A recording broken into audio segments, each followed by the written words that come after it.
Hi, everyone, and welcome to the Lighting Controls Podcast here live at LightFair 2025 down in Vegas. Today, right now anyways, I'm interviewing Stephen Zhou from mwConnect, which is our sponsor. Really appreciate you sponsoring this show as well as this live stream. So what's going on with mwConnect right now? Oh, Webster, thank you. It's always good to see you, and always good to be back to LightFair and in Las Vegas. Haven't been here for quite some times.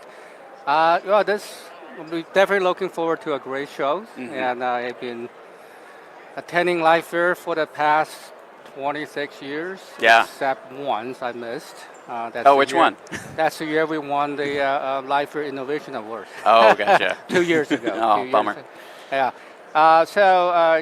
For us, for this show, we are launching our MW Link dashboard. MW Link, yeah. Yes, it's a multi-platforms dashboard for visualization of occupancies, energies, for condition report.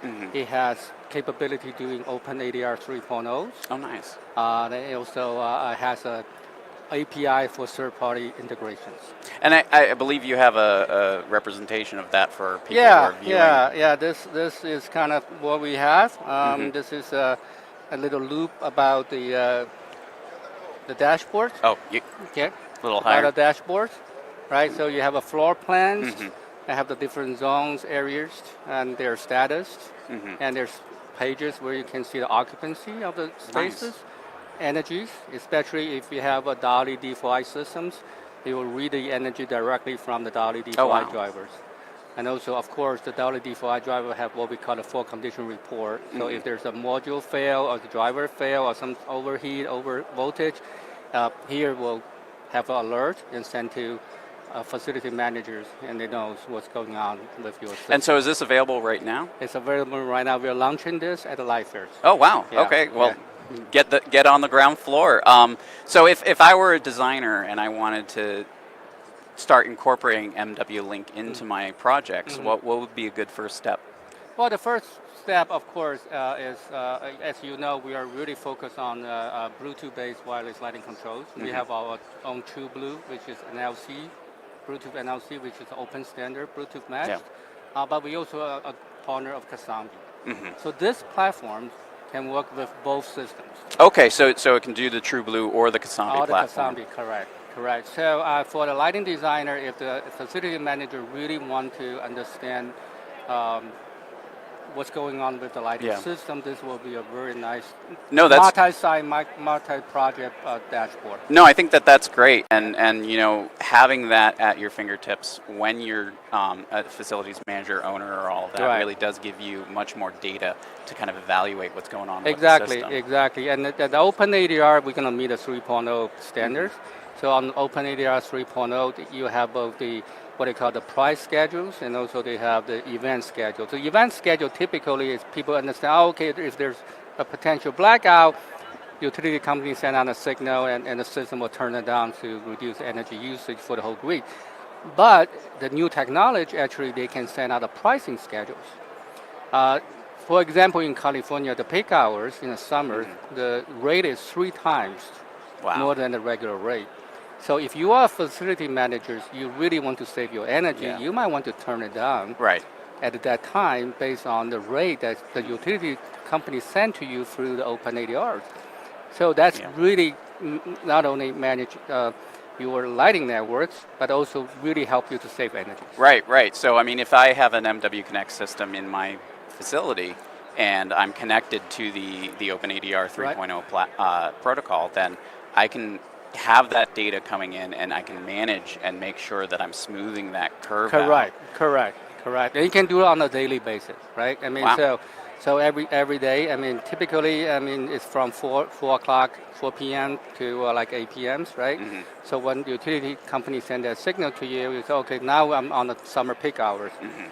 Let's reduce by 20, 30, 40% until of course, you have to be comfortable with the occupancy, right? Occupants, they have to feel comfortable about.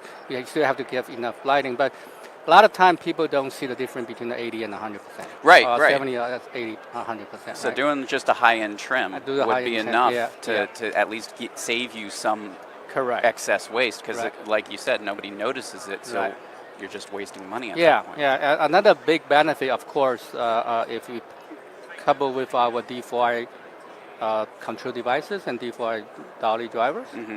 then the D4i dolly driver has the energy metering on every driver. Sure. It has full condition report and also have what we call asset information. So fixture manufacturer can program their the model of their fixtures. Yeah. What's the wattage? What's the um, uh, color temperatures of your module? So those information are very variable for facility managers. Sure.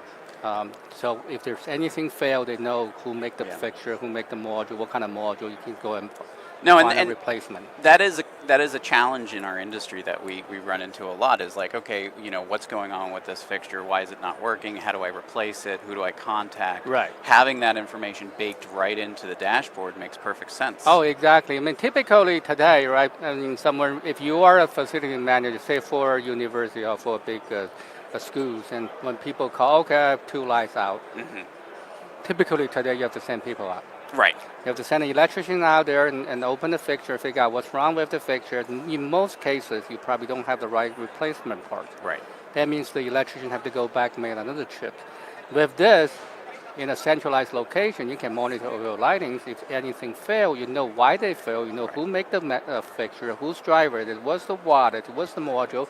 And with that information, you can schedule your maintenance people with the right part and go there and replace it, just make one chip. Totally. Well, and I think that's, hopefully we're going to see more interest and adoption of Dolly for that, that and many other reasons. But Yeah. I mean, that being leveraged with a Bluetooth mesh network really makes a lot of sense. Correct. I mean, and on top of that, it's all open standards. Right. Right? I mean, so that means you don't lock up by one vendor. Hmm. Just in the last couple months, we saw 2 lighting control company either close their door or Right. scale back, and there's all proprietary.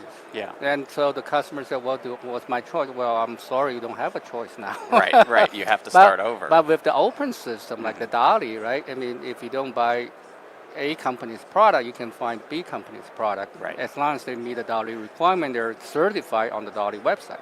Right, and so I think that is one of the really beautiful things about Dolly, because Yes. you get these advanced networking capabilities Yes.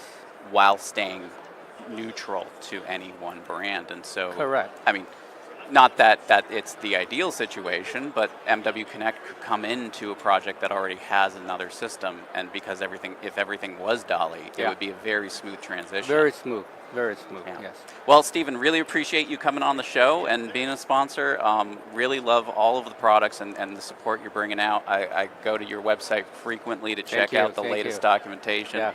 And I think this is a great solution for a really hard challenge in our industry. Okay. Always great to talk to you, and always great to be on your podcast, and looking forward to great shows. Thank you, Stephen. Thank you.